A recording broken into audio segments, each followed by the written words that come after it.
write any alternative information. They cannot afford letting the society at large know what's going on. All kinds of slogans will do in this information war.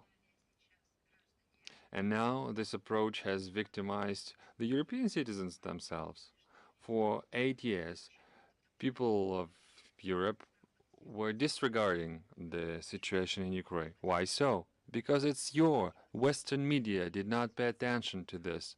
And whoever tried to give some coverage to the situation was stigmatized, was bullied.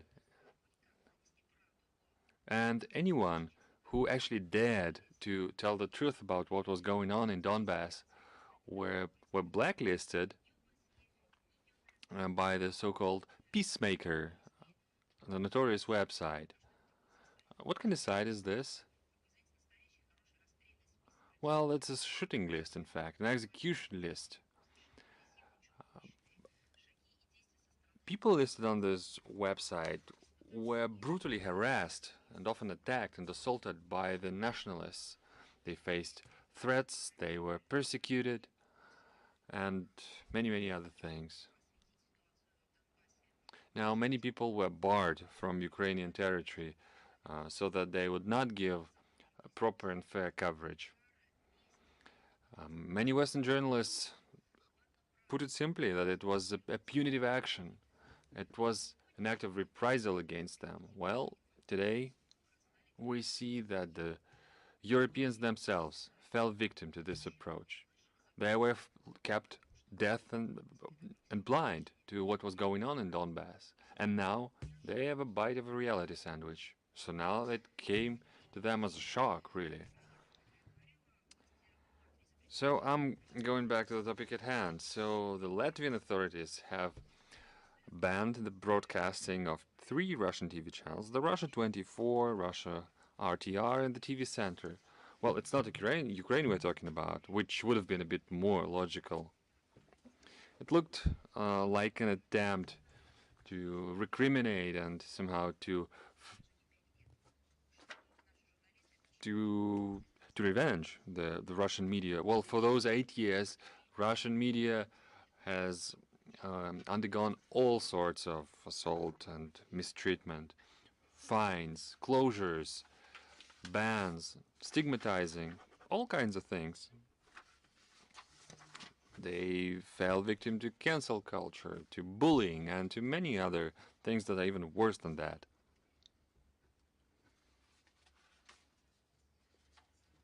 And all this was portrayed as attempts to curb the national security threats.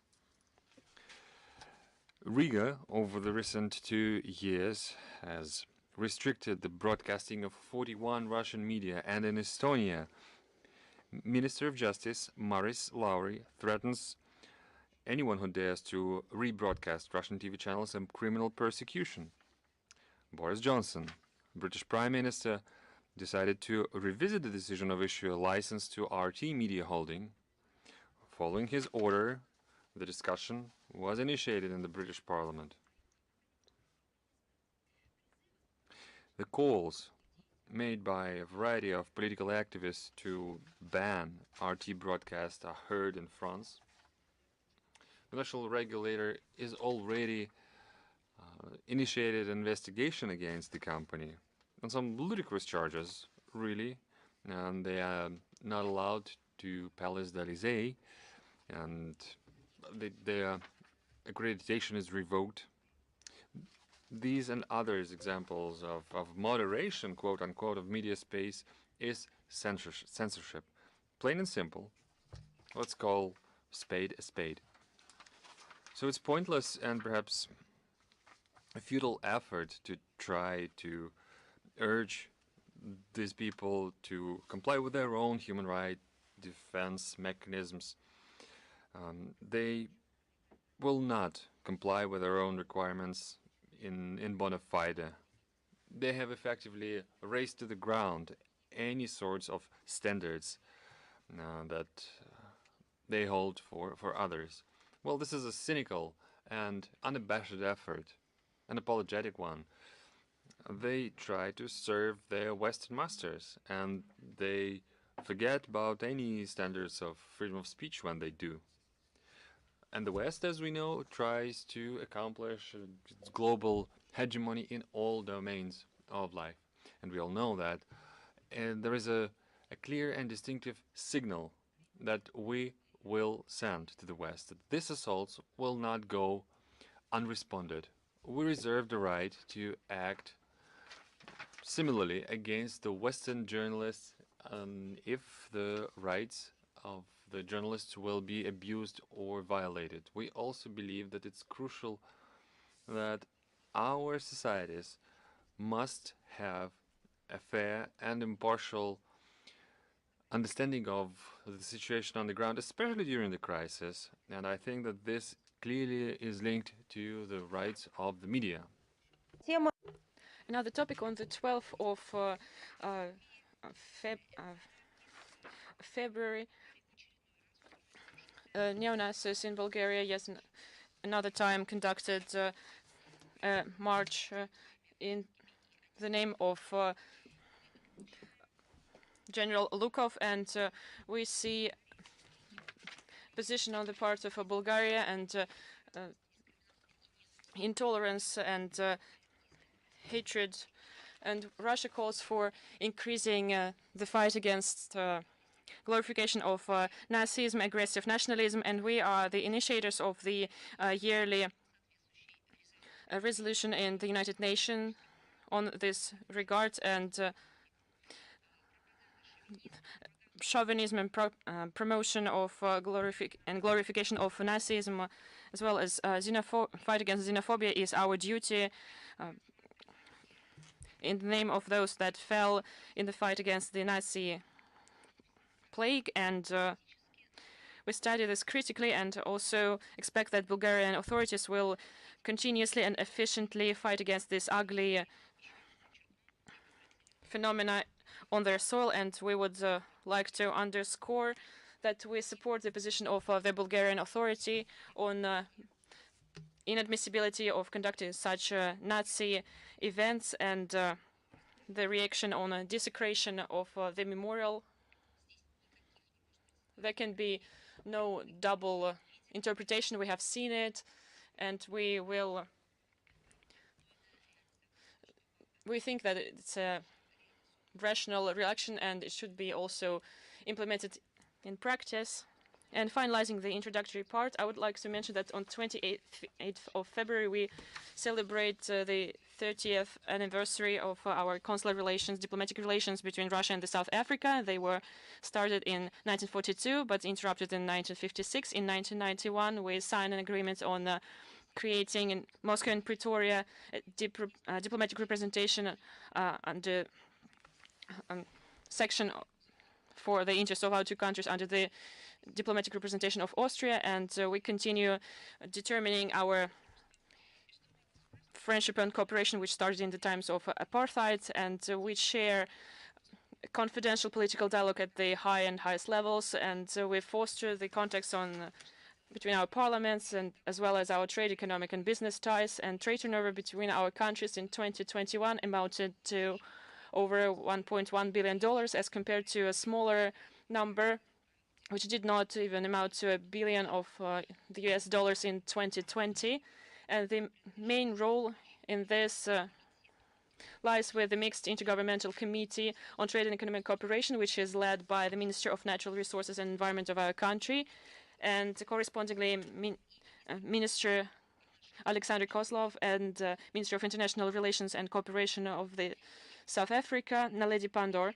And the latest meeting of this Intergovernmental Committee took place in July 2021. Moscow and Pretoria closely coordinate their actions on the international arena and defend the principles of multipolar world, aiming to build a safe and just world order based on mutual understanding, compliance with the norms of international law, principles of sovereign equality, and non-intervention in internal affairs of states. Russia and South Africa cooperate in the United Nations, BRICS, G20, and other multifaceted formats, and we congratulate our South African friends with the anniversary of our bilateral relations. And do we have international life, международная жизнь with us? I have two questions. In agreements with Russia, there were no promises on non-proliferation of NATO towards the east, and that was stated by the representative of German Foreign Ministry, Christopher Berger. How would you comment and evaluate it? What can I say? First, representatives of NATO member states refused to acknowledge the fact that there were promises of non-proliferation of the Western alliance towards the east, and then memoirs emerged when the participants of those processes and officials just started writing about it. And in this respect, they stopped because they had no more possibility to say that nothing of the kind happened. And they started saying that, yes, maybe there were some spoken promises, but there were no official documents or anything put in writing. What can I say? This is fabulous collective amnesia. And once Spiegel, it's not Russian media, as you know, published that this goes against reality, and according to archive documents which came to light based on the negotiations in Washington on 2nd of February 1990, we found out that they agreed that there was no intention to increase the defense line of NATO towards the east, and does not concern just Germany, but general situation. And during the negotiations 2+4, Jürgen Hroborg, representative of Germany, said that we have made it clear that we will not spread NATO beyond Elba, and we cannot propose membership in NATO to Poland and other countries. And since then, NATO has admitted 14 states. So when they say that we lie all the time, it's not us, but them. So that in the future, no one would have any doubts that Western representatives gave the USSR representatives promises, and we have founded fragments of that and publicly voiced it, that they promised not to move NATO forward towards the east. We see archived documents which were published on our website, which are supported by quotes from corresponding meetings, and we will publish it in the transcript of the briefing. And those NATO speakers contradict each other. They try to weasel out and hide behind each other's backs, and they try to find justifications. They focus that on the idea that nothing was put into writing, but it's another trick which they use, saying that, for example, the letter which was sent about 2 weeks ago by our foreign minister to his colleagues, heads of foreign ministries in Europe,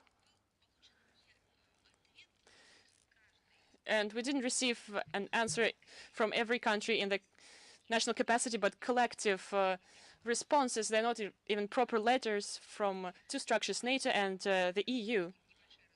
Although there was some controversies even between the two of them. But when they need to, they say that they have no national position because the majority, just think about it, the majority voted to answer collectively. First and foremost, the majority has a national capacity, and they still serve in their national capacity, even as members of this collective body. But okay, what happened to the minority? The majority answers collectively, but how does the minority fit into the picture? And the second important point is that when it's favorable for them to voice it collectively, they act accordingly. But when it's better for them to do it differently, they say that responding in national capacity is not part of our structure. We were not on those meetings. We were not present at those meetings. So such phrasings, such quotes,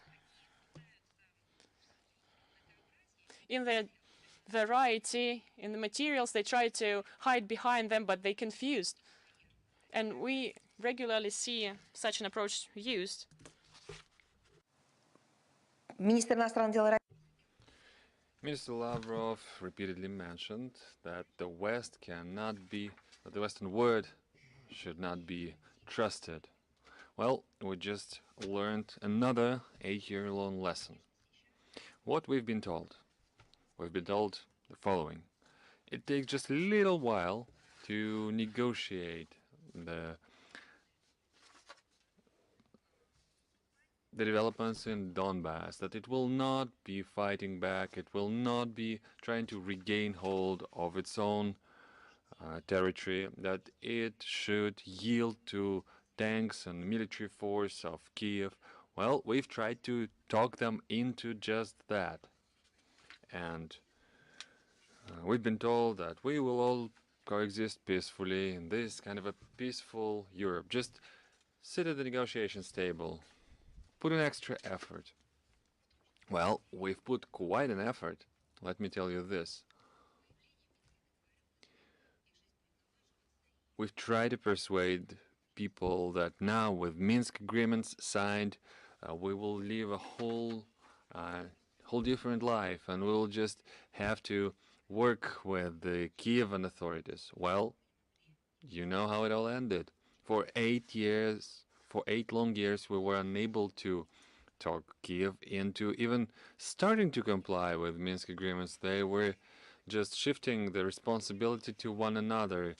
They've tried to put the blame at the doorstep of the previous authorities, and they've tried to shirk their own commitments, and the whole thing did not move an inch. We only had backslides in a variety of areas. So, well, that's the classic Kiev. They tell you one thing, they do the other.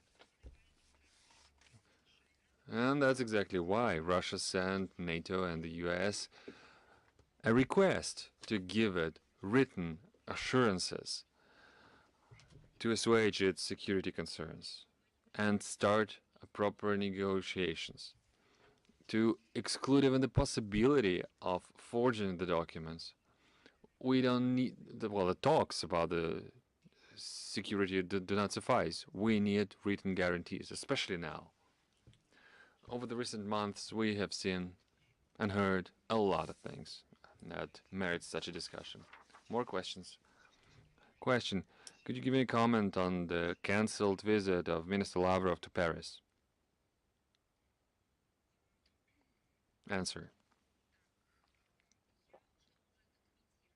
Well, we've commented this already. I think we've just recently said something about it yesterday.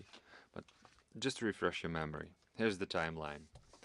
There was a number of contacts between President Macron and President Putin, all of them initiated by the French side, yet we responded to almost every request to have a phone conversation or visit or whatever. An arrangement was made to foreign ministers of our countries to meet in Paris and discuss the new architecture of security in Europe, something that would factor in the principles of indivisible security.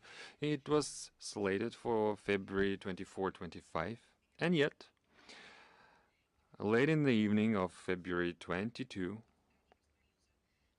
during the extraordinary informal meeting of the foreign ministers of the European Union, French minister announced the cancelled visit. Simultaneously with this, our embassy in France was officially informed that, in quote-unquote current context, Mr. Le Drian decided to cancel the already scheduled meeting. So the French side bears the full responsibility for derailing the negotiations.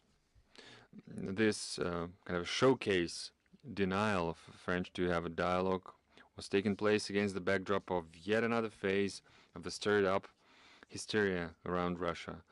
Apparently, they are unwilling or unable to have a concrete and respectful dialogue on the acute issues of international agenda that underpin stability in Europe and globally. Oh, besides, on the same press conference, French Foreign Minister mentioned that allegedly all the diplomatic efforts undertaken by the partners have, quote-unquote, met a stone wall, end of quote.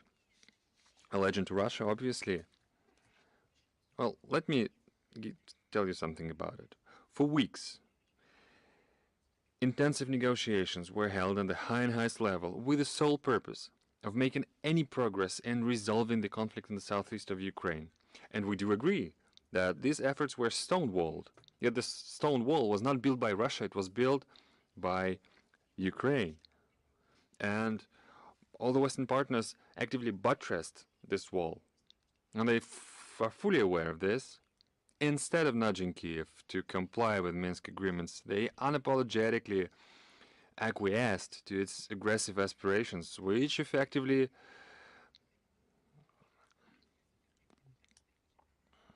buried the package of measures. Well, it's not a novelty. Now they try to lay the blame at our door.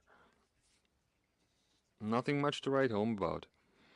Well, we could recommend our Western friends to be honest at least with themselves. Anyhow, we stand open to equitable and honest dialogue on the wide spectrum of issues with a full account for each other's interest. Well, let me just prove it to you. A case in point. Here's another statement, video statement issued by President Zelensky. He claims that he asks for negotiations.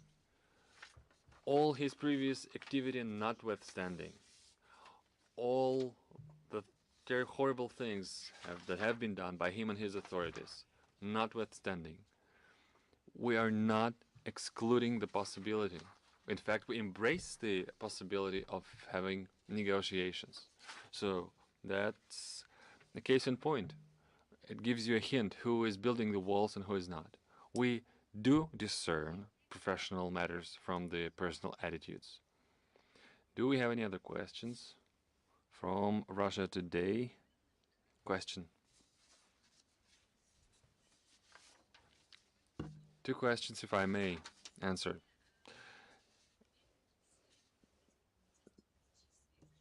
Question, does Russia have plans to protect its foreign missions and embassies abroad?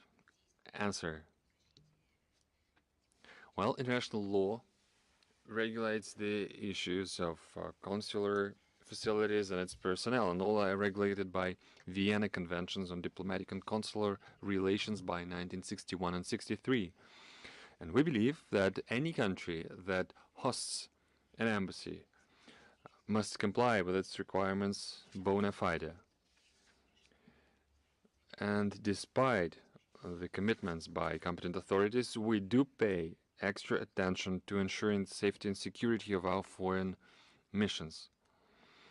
We look carefully at the situation on the ground. We base our measures and responses on the new realities. Given the situation on the ground, we may or may not introduce additional measures to beef up physical or structural security of Russian diplomatic agencies. Question. And a second question, if I may, about the possible negotiations on Ukraine. Is it already known, any information on the level of representation from Foreign Ministry? Answer. It's not the proper time to discuss this. I think there are more important matters. On behalf of the Foreign Ministry, I can tell you this. We will act swiftly and be quick in forming such a delegation. But I think it would be more appropriate at this juncture to focus on other things. Responsible behavior of Ukraine is what matters at the moment. As I was preparing for this briefing, I've taken stock of Foreign Minister Kuleba statement, wherein he stated the following, that Kiev is going to address The Hague with regard to the Russia's special operation.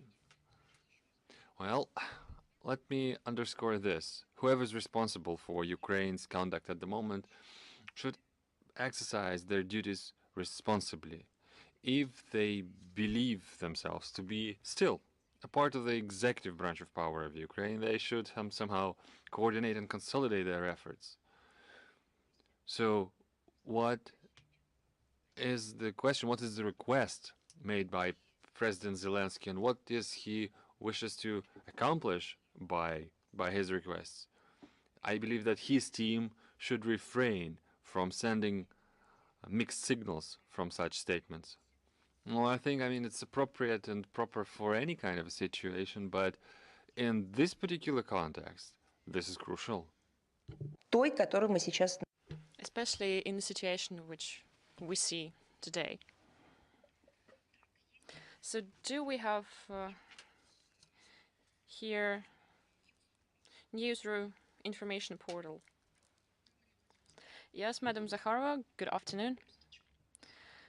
And I have two questions today. Finland has voiced its readiness to apply to join NATO if the question, it comes to its national security, and how does Moscow evaluate such statements, and can be accession of other countries neighboring with Russia to the alliance foster escalation. And our position on this has been voiced by our Foreign Minister Lavrov, including during the press conference this year in January. He mentioned it then. And if there is a need, I can remind you about the main aspects of this. We see this line of Finnish government and their policy of military non-alliance as an important factor in ensuring security and stability in Northern Europe. And at the same time, we cannot help but note the targeted efforts of NATO and other members of this alliance to involve Finland as well as Sweden in this alliance. And this is nothing new. The intensity of practical interaction between Helsinki and Stockholm with NATO, and Minister Lavrov mentioned it in the mid-January this year, and this topic has been regularly commented on before. And they have conducted NATO's military exercises, and these countries have provided territory for such maneuvers of this military alliance, and it's close to Russia's borders, and this includes Americans' imitation of attacks of using nuclear weapons against the so-called comparable enemy, and it's easy to understand who it's supposed to be. And we have seen this policy over a number of years, and the aspect of OSCE's national members and providing security is the national sovereignty, and Finland and Sweden should not base their security in based on damaging security of other countries, and their accession to NATO can have detrimental consequences and face some military and political consequences. And second question, head of Donbass declared that made a declaration, and is it possible to that the borders of those republics will be moved? And today I can say that countries Donetsk and Lugansk Republic have their own national policy in this regard. They have their own national legislation. They have their own laws, and they have emerging national policy. This has been mentioned during the meeting of Russia's foreign minister with his colleagues from Donetsk and Luhansk, and I can, in all honesty, advise you to directly contact them on their plans, because they have their own press services and they have people which spearhead their information policy, and they're active on social media. So if in the past I would have said something, but now we are talking about sovereign states. So I would very much be grateful if you would contact them directly, and here we would talk about our own plans. Thank you very much. And moving on,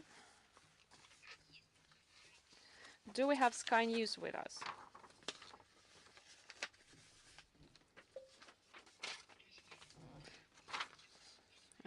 My question. Russia's defense secretary has said that Vladimir Putin has gone full tonto. That is English slang for completely mad. Certainly that's the view of many people looking at this. He's launched an unprovoked attack on his southern neighbor that is killing a lot of Ukrainian cousins of Russia and Russian soldiers. What's your reaction to that description of his action? Well, you know, it's surprising that such evaluations are given by Defense Minister of the UK regarding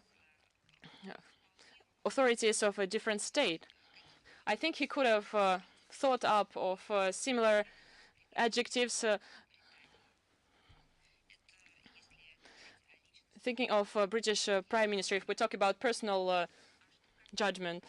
And if we talk about the operation and that there are people dying, then yes, unfortunately, this is a huge tragedy that there is a need to resort to such methods.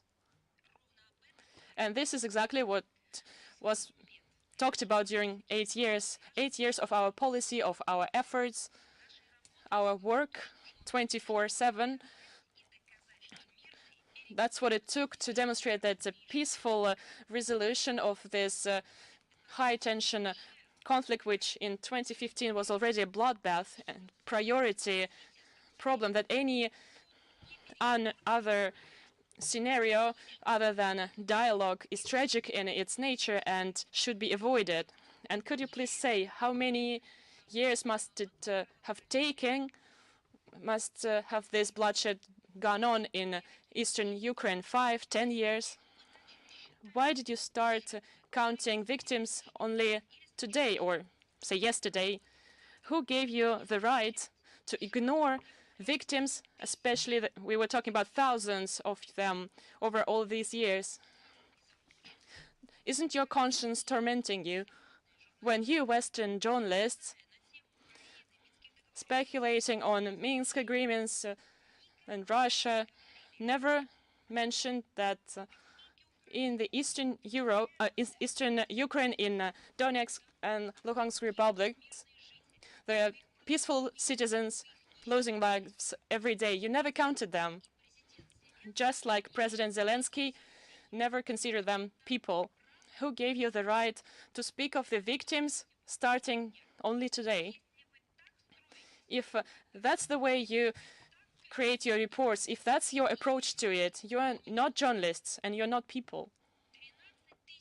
13,000 people, and I am not dividing them, although in all honesty I would very much like to, and maybe should have, in those who shot first, in those who were members of Ukrainian military men or their regular army and nationalist battalions, which then became part of the armed forces. I do not divide them from civilians and from the people which you call militias, separatists, and which we say are self-defending. In all, according to OSCE, 13,000 people died, and OSCE had no opportunity to account for every victim. It's only their primary analysis. Where were you? Why didn't you ask these questions in Kiev? Why didn't you broadcast people in Donbass? Why did you give them no opportunity to attend international organizations meetings or join in online? You have no conscience at all. Maybe you should first calculate the number of the people which died at the hands of the British authorities in Iraq. How many people died there on the orders of Downing Street? How many civilians died? And how many British military men died? Would you like to talk about Afghanistan? Because it's well time for that. So before you judge others, start with yourself. And if you talk about the situation in Ukraine and the actions of Russia in protecting peaceful citizens of Donbass, you shouldn't start counting with February 2022. This history is many years old. At least you should start with 2013. And the last thing I would like to say, you'd like to count the citizens which died. Did you count the people that died on Maidan in 2013, 2014? How many people died? How many people were killed by snipers? How many armed law enforcement people died? How many people were killed with stones? Have you ever reported on that? At least once during those years. So it's not for you to say that there's an operation conducted. It's not a beginning of a war. It's an operation to end a war which has been going on for many years, and ignoring it and not recognizing it is just as criminal as servicing informationally Kievan regime. And I am sorry for my emotion, but this has been overdue, and we do not want to listen to and trust your mass media. We will respond to your questions, but such starting points and such approaches are unacceptable, because what you do is propaganda, and it was fine with propaganda in other spheres, but when you tie it to promotion of war, which for 2 months you have been escalating, this is just inadmissible, and then you twist it all and blame the victims. I am sorry. Is there any of that, please, Ms. Zakharova? No. No. I do not want to. Can I ask you, talk about Minsk? You're saying that you were prepared to go and talk with the Ukrainian regime in Minsk, but the terms of those talks seem to be the total surrender of Ukraine. You're saying it needs to be following demilitarization. How can that be acceptable to President Zelensky if you're asking him to surrender before he even begins negotiating with you? Нет, минуточку. Вы сказали... Wait, you said that, you heard me, Russia was ready to send an interagency delegation to negotiations in Minsk. We have declared that. We just mentioned it. We are ready for it, and it was said by the press secretary of our president, and from MFA I can also say that it is true, such work can start any time.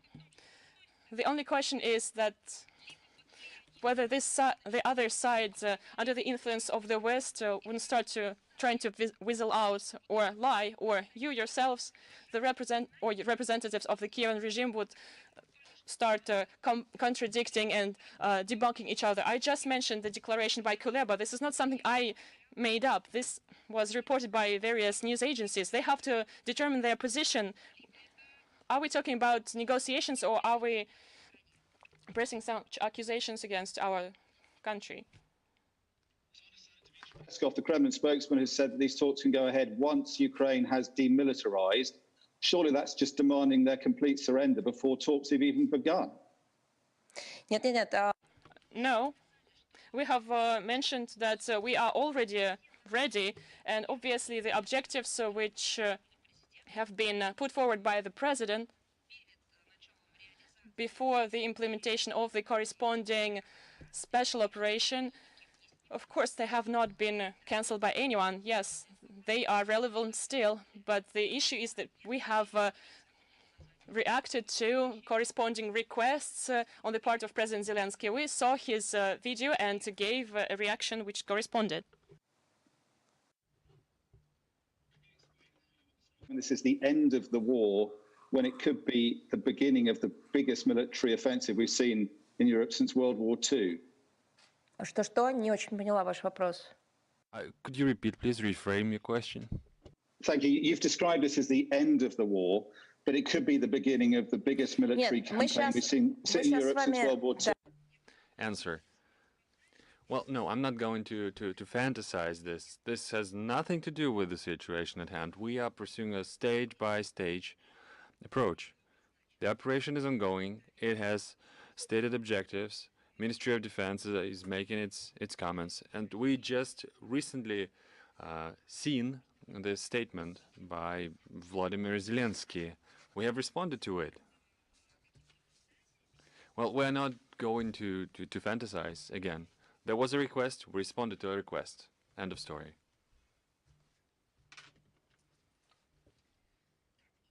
Okay, and we are marching forward. Do we have other outlets online? I think we have the Serbian media online. Tanjuk, are you here? Serbia. Здравствуйте. Thank you for your opportunity. Several times before the military intervention in Ukraine, President Putin emphasized the bombing of Yugoslavia as an example of the gravest violation of international law.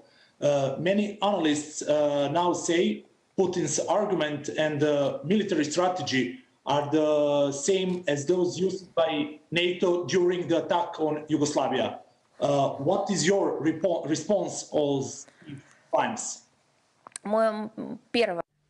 First.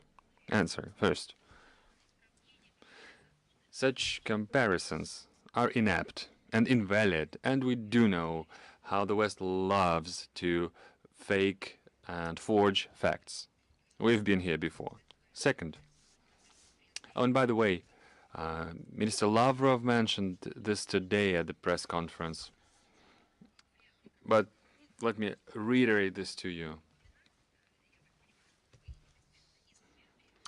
As far as I gather, you are from Serbia, and I will refresh your memory regardless. Remember, the NATO bombed Yugoslavia. I will not go on a tangent right now. I'm just, you asked to provide the rationale and what's the difference. I'll give you a difference. So NATO bombed Yugoslavia. They hit all kinds of targets: civilians, civilian infrastructure, military infrastructure, military personnel, anything, carpet bombing. As you might remember, they bombed Chinese embassy. They said it was a mistake, but still, it happened. You know better than me how many civilians died during the conflict because they were in the wrong place in the wrong time. They were hit by missile strikes or bombs. So what was the goal? Not to topple the government, but to destroy the country. This was a military operation aimed against civilians. I will not go into the subject of enriched uranium bullets. It's a whole different kind of story. You said that what's going on right now is an aggression. Well, let me tell you this. This is a special military operation that aims to defend nations that asked us for help. This is not the first time. They asked us in 2020 and 2021. They didn't first ask us to help in 2022. They started asking for help since 2014, when the Kievan regime trying to crack down on dissent on the east of Ukraine, and the regime sent troops to kill people in the east. They intended to use tanks and all kinds of weapons against citizens of their own country that was loyal to the legitimate government. They were true to their values, culture, and identity. They did not want to obey to the unconstitutional authorities. when it was violently shoveled to them. That was the aggression on behalf of the Ukrainian regime. So that was the first time when they asked us for help. Well, do you remember that they actually held a referendum, both in Donetsk and Luhansk? And according to the data, the outcomes of the referendum, it was the unanimous vote. It was a unanimous vote. Well, you can dig into the archives and you will see this. We sent them humanitarian relief. We sent them medication. We helped them with the infrastructure. Otherwise, people would just freeze to death during harsh winters. We sent targeted help for children. We did land political support too. We helped to draft the first Minsk agreements, and then we participated in the drafting effort of the second Minsk agreements.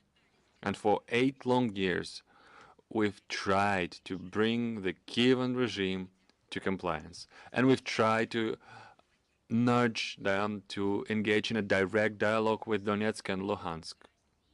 Well, our requests fell on deaf ears. It was a violent and bloody conflict for 8 years. So there were people responsible for this. We tried to draw the attention of those parties to the need to stop the bloodshed. But then all the opportunities to engage in a dialogue were vanquished. I've spoke at length about it yesterday and today too.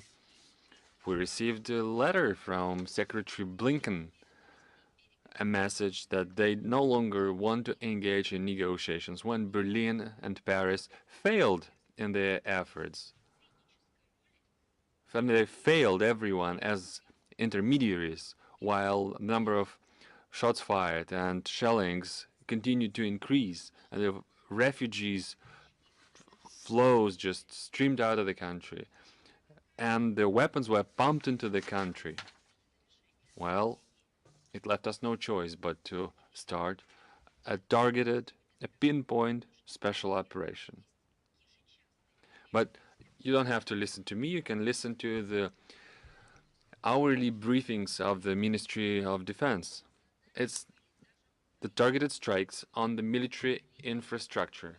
Ministry of Defense publicly stated the objectives of the special operation. They state the objective of each strike. And one crucial thing that bears mentioning: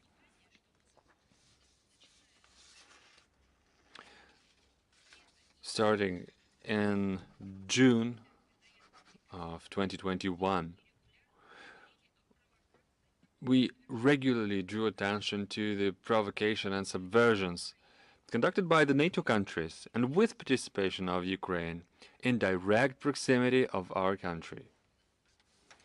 First, I am referring to raids in the Black Sea waters, when British destroyer entered Russia's territorial waters, and it only stopped after a warning shot of our Navy. For days on end, NATO exercises in the direct vicinity of our borders were conducted. What was the purpose of that? Is that what you call a Pacific policy? But it didn't stop at that. The provocations moved to the airspace up above the Black Sea waters, when military aircraft of NATO flew dangerously close to Russia's civilian aircraft, and not just Russian civilian aircraft.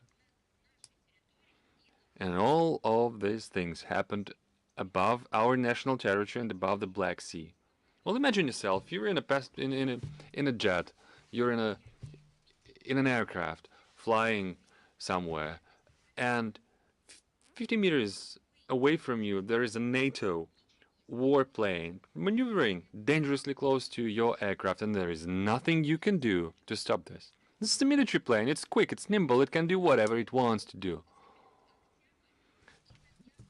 From October to November of 2021, we registered 5 or 6 such incidents. Well, let's go back a couple of years back. when there was a vessel replete with weapons trying to ram its way through the Kerch Strait and into the Russian territory. Well, I've told this before. For 8 years, the bloody conflict was going on. Ukraine was trying to provoke us by all means necessary. It used NATO's equipment and arms. And then Ukraine itself received all kinds of weapons, all kinds of offensive weapons. And I don't quite remember anyone in Yugoslavia saying something like this. In the Minsk conference on security policy, it was not an arms trade show. It was the nuclear scientists conference on the security policy. Well, Ukrainians stated that they will look into the possibility of making nuclear weapons. They leave this option on the table. What do you think about this kind of prospect? Well, we're not exactly happy about it. This confluence of events is not a random thing. It's not a coincidence. And our president mentioned this in his statement, referring to Munich plot and the appeasement policy. Well, we were not going to engage in the appeasement policy. We all know how it ends.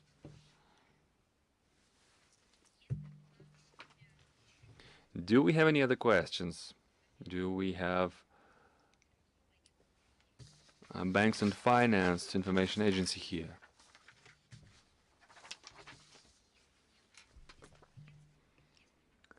If they're absent, do we have colleagues from Armenia? Verelk Information Agency. Yes, Armenia here. I have 3 questions. President Aliyev signed a memorandum with President Putin on the political cooperation between Russia and Azerbaijan. First, how this agreement will affect Russia's stance on Nagorno-Karabakh, Russia being a co-chair. It was mentioned that it's necessary to determine the Karabakh status, given the nation's right for self-determination. Answer. As far as Nagorno-Karabakh is concerned and the restoring Armenian-Azerbaijani relations, the declaration on the allied interaction with Azerbaijan, its paragraph 9, spells out that the parties will provide all the necessary assistance to implement the arrangements made by the leaders of the 3 countries in November 9, 2020. The paragraph 10 says that the parties will interact in accomplishing the objectives that stem from these arrangements and cooperate closely on establishing lasting peace in the region. That being said, this declaration enhances the regional security, and the stance of the co-chairs of the OSCE Russia group, the United States and France, was spelled out in their joint statements. The last of them dates back to December 7. The second question.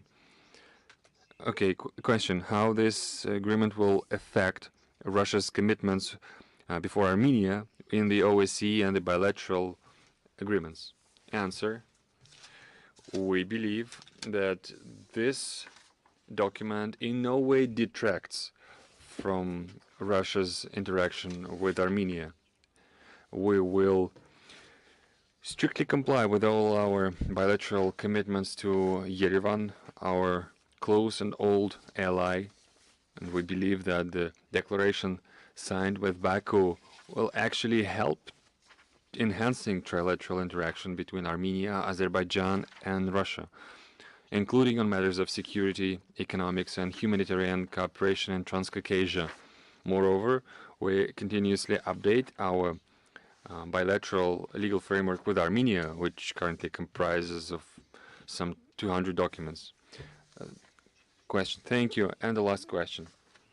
Well, this agreement has plenty of paragraphs on military political cooperation between Moscow and Baku.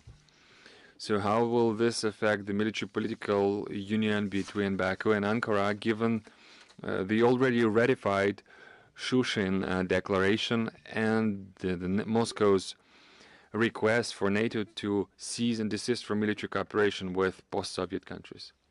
Answer: Can you reframe the question? It was a bit of an alphabet soup question. How will this affect the military political track? Answer: Well, I got this. I just don't understand what does this has to do with the military efforts. Question: Well, because it asks, because Moscow demands from NATO to refrain from military cooperation with post-Soviet states. Answer: All right, I got it. The declaration on this interaction with Azerbaijan is not aimed against any other countries. And quite conversely, it enhances regional security. It's one of its core provisions. Military and political ties is something we discuss both with Baku and Ankara, and they know a Russian stance on this regard. That being said, we have mutually beneficial cooperation formats, such as the 3+3 advisory regional platform, and we cooperate with Iran, Armenia, Azerbaijan, Turkey, and we even leave the door open for Georgia. That, I think, covers it all. Well, you see, I think it appears to me that the question was framed in a bit of a incorrect way. We're not talking about the NATO's commitment, the demand for NATO not to expand its infrastructure. That's something tangential to the issue. The idea is the indivisible security, that you would not detract from the security of others in order to ensure yours. Once this core value is complied with, we don't mind if there's any kind of military cooperation between any other countries, if it's not aimed against any third country. So if we phrase the question this way, I'll be able to answer it. But either this, or please give me a direct quote from the document. You see the cooperation between our countries, a cooperation between any other two countries, whether they belong to some blocs or not, is developed in a sovereign way. And yet there are certain principles. For instance, if we're talking about military cooperation, it should not be waged in order to detract from security of any other country. If you factor this equation, the equation of indivisible security in, we're fine with it. We don't mind. It works for this area, it works for military and political affairs and many others.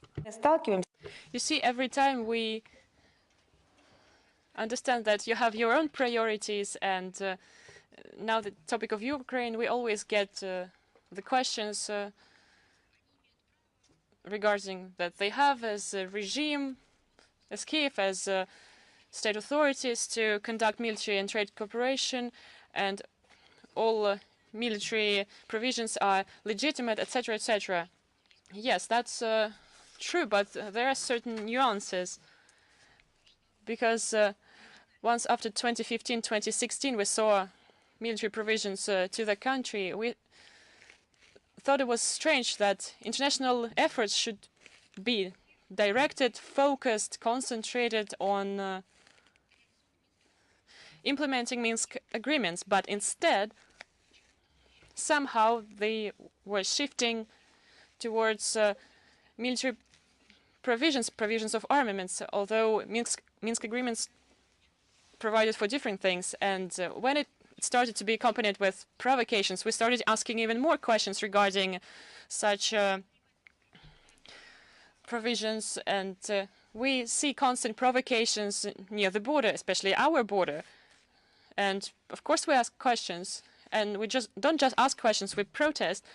And it's hard not to notice. And it was all in that way tied to NATO as an alliance. And moving on,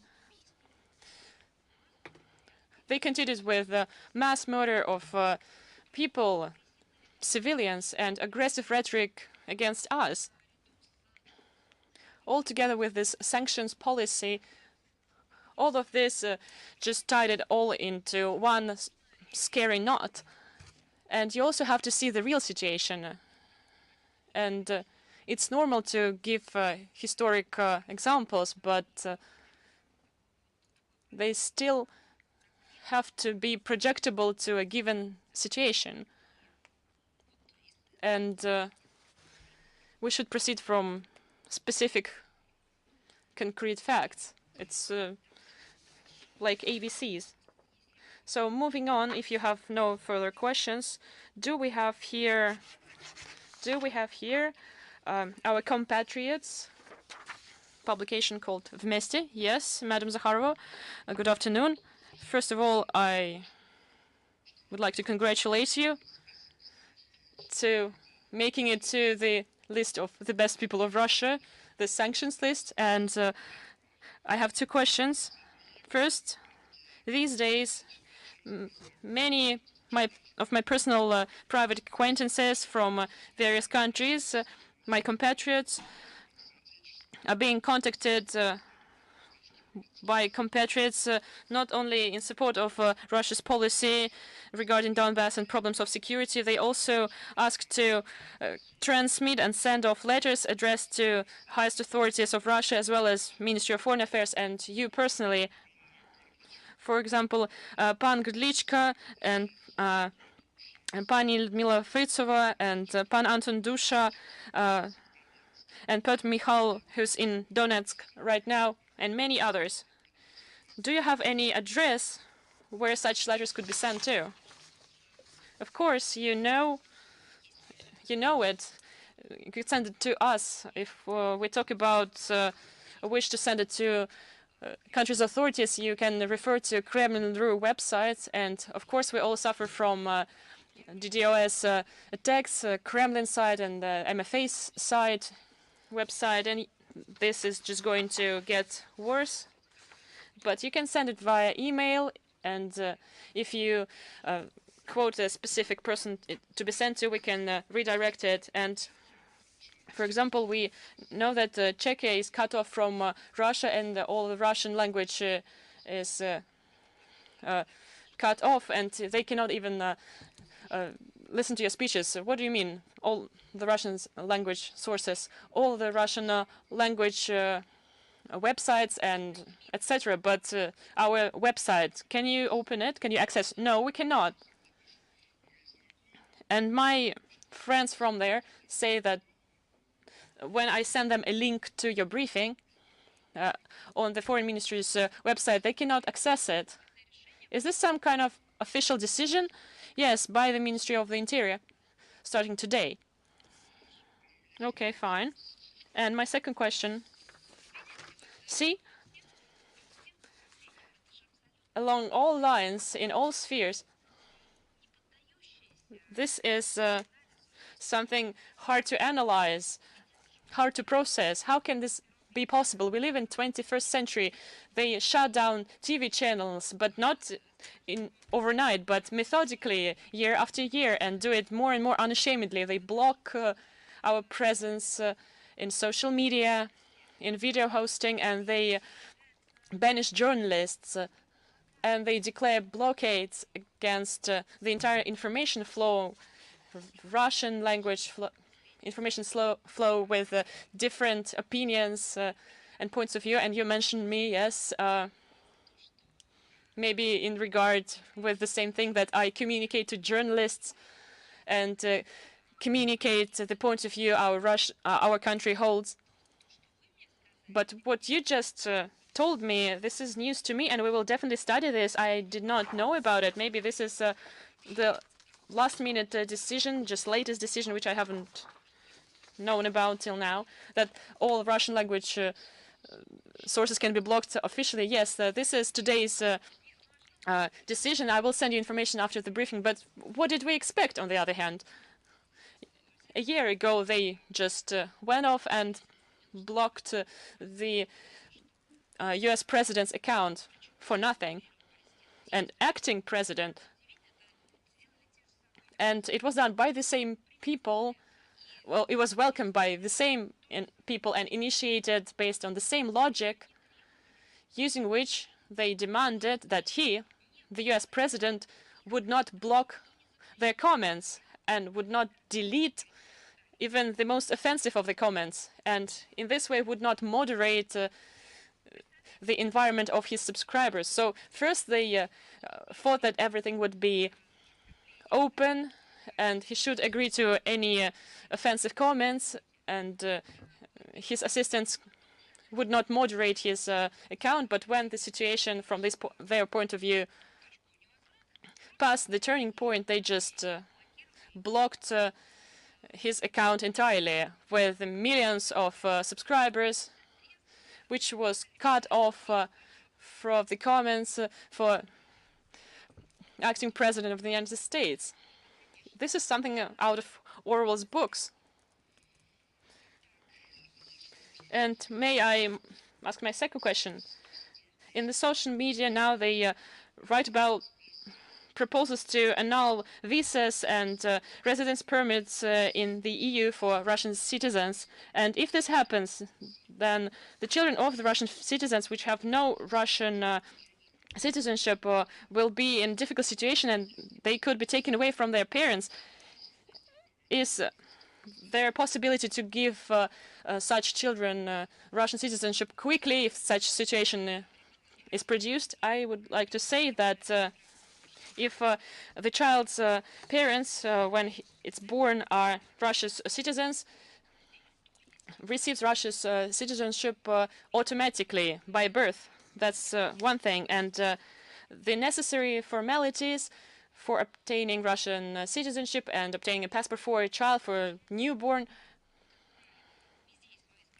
well, there are certain exceptions, but can be conducted quickly based on the workload of our relevant agencies and given the COVID restrictions. And if the child is born in a mixed marriage between Russian citizens and foreigners, this can be based on a written agreement on the part of the second parent, and the decision is made by the relevant authority on citizenship issues. And if on the day of such a request the child was under 14 years old, this decision can be made very rapidly. And if we talk about citizenship for a child between the ages of 14 and 18, the decision is made in compliance with the competent Russian authorities in up to 6 months. Thank you very much. And I think we also were supposed to have another media from Yerevan, Aravot newspaper. Do we have you here? Yes. Good afternoon. Naira Bagdasaryan. Madam Zakharova, could you please comment, is it possible to expect a scenario in which the mechanisms of organization of the collective security treaty would be involved in settling the conflicts? I would like to mention that the problem of Ukrainian settlement and the Kiev side and Minsk agreements has been mentioned repeatedly with our allies at various meetings and in our meetings with various security secretaries, defense ministries, etc. If we talk about negotiating this topic, or do you have any more specific question? No. Is it possible that they would be involved specifically? I think CSTO has commented it. I think its chairmanship has commented it, and I am ready to send you links to their declarations. Do we have here any further questions? Yes, Moscow Post. I have 2 questions, if you permit. My first question, OSCE mission in the report of 21st of February of this year confirmed a violation of international humanitarian law by Ukrainian military men, but during the extraordinary meeting, the Permanent Council called upon Russia to withdraw their armies and condemned the separatist formations and recognitions of such separatist formations, and how do you evaluate this? And we would like to understand what should be done by international institutions to avoid this bloodshed phase. Well, you cannot divide into black and white. Well, in some situations it might be possible, but this is not the case, and OSCE has actively worked on this issue since 2014. Upon the decision of all 57 member states, there was a special monitoring mission was deployed in Ukraine, which worked in Donbass, and there is a acting representative of OSCE, which is member of the contact group, fostering that Kiev, Donetsk, and Lugansk would come to an agreement on implementation of Minsk agreement. But we see that it's insufficient. There were various formats, international efforts, and many other measures. But why were those efforts insufficient? Because this organization includes 57 states, and many of them took a very lopsided, unobjective, subjective position. And I cannot even say that it's Kiev's position, because you really have to study it and analyze it, because this is not a position which would reflect the interests of Ukrainian people. Then it could be called the position of Ukrainian position. This was the position, the standpoint articulated by the representatives of the Kievan regime, which behind which we see mainly the United States. And this position was imposed, or maybe it was forced to be shared by a sufficient number of OSCE states so that they could slow down this process, which could have been very different, could have been much more efficient and dynamic, more productive if the organization worked collectively and harmoniously, if there was no lopsided interpretation imposed, if there was no politicization of the process. So what was the grain, the gist of this politically imposed position? It came down to either supporting or inspiring or justifying Kievan regime in its lack of desire to implement Minsk agreement. And monitoring mission year after year came further away from objectivity, unbiasedness, professionalism, etc. And of course, OSCE could have contributed to the conflict settlement in Donbass, but the real interest in inciting Kiev to complying with its obligations was absent, was lacking, and otherwise there would have been changes to Ukrainian constitution in 2015 already, and the border control would have been established by the Ukrainian state, and there would have been more than one election in those regions, and under the observation of ODEHR. And all of this isn't something Russia is obliged to do. Those were the objectives for the contact group, and there was Kiev on one side, Donetsk and Lugansk on another. But those objectives and the implementation of those objectives was not achieved by Ukraine over 7 years if we talk about Minsk agreements. And my second question, and the discussion regarding the genocide in Donbass was mentioned by Scholz, and Blinken has contributed to all of this. How could you evaluate it? How could you comment on it? You mean the lack of desire to see the obvious? Maybe, because, you know, it's not the first time it happens, is it? Did they ever take a different stand on other global issues where they participated? They have destroyed people in Iraq by hundreds of thousands. They didn't even count them. At some point, when they were up against the wall, just said, yes, we were proceeding based on unconfirmed data. We didn't even hear any apologies. So this is a mentality of colonial times, somewhere between the Middle Ages and colonialism. Because when there is this imaginary big white man comes to people which for some reason he thinks are worse than him in development, in civilization, in education, in culture, etc. For some reason they think they're equal, and he's not talking to them as to equals. And not even in a way he would talk to children, because they try to raise children to their level and talk grown-up talk, but talk to them as to hopeless people, you know, like beings. He called them beings. It's even hard for me to utter it. I'm not using some complicated terms, but how can you use biological terms regarding people is something I cannot even fathom. So this ideology of privilege implies that many obvious things can be ignored.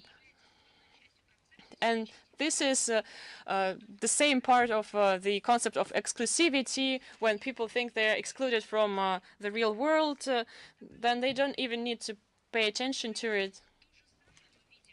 And we see the same thing along in a number of questions when you provide specific facts, because we started with the questions regarding the proof of NATO's declarations on non-expansion of NATO, which were given to the Soviet representatives and to Russian. We show papers which they themselves have published. And it's not a matter of them believing it or not. They pretend not to see it. They just don't see it. And we have videos of their representatives, and we're not talking about the times of deep fakes, when documentaries were documentaries. They just don't want to see it. And the British foreign minister came here with her unforgettable visit. They asked her a question regarding whether she can confirm or rebut the existence of the British files which were leaked to internet about British interventions on the part of the official governments into our internal affairs and providing grants to mass media, political bias, etc. And she doesn't even hear this question. They ask her for the second time, detailize it, and she just doesn't even grant it her attention. So this is a classic approach when you respond. You have to be able to say yes and no, or you can just ignore it and pretend that nothing is happening. But we do know that if they don't see something, it doesn't mean that nothing is happening. And what the German side resorted to, I'm talking about jokes on genocide. On the one hand, God is their witness, and only God can judge them. We can talk about morals and ethics.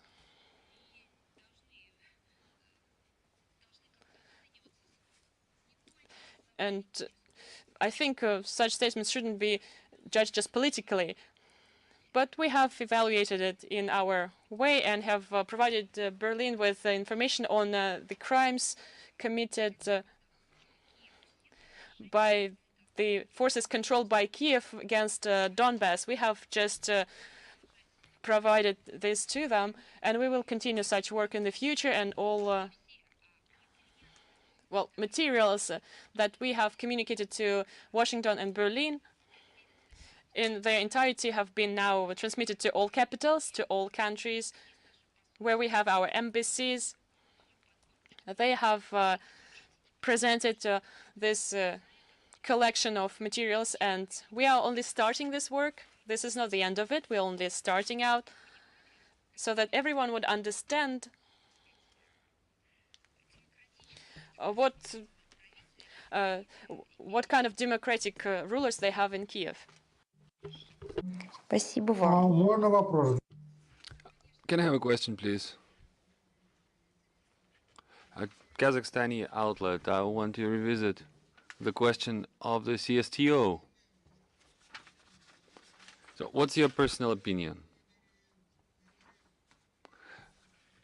Assuming the Luhansk and Donetsk republics accede to the CSTO, can its contingents, its troops be sent there? And could perhaps a CSTO military base, a military compound, be built at the border?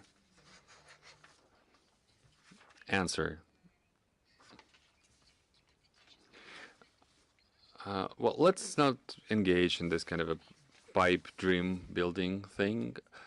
My job is to give comments on what is actually happening and not on what might eventually happen at some point.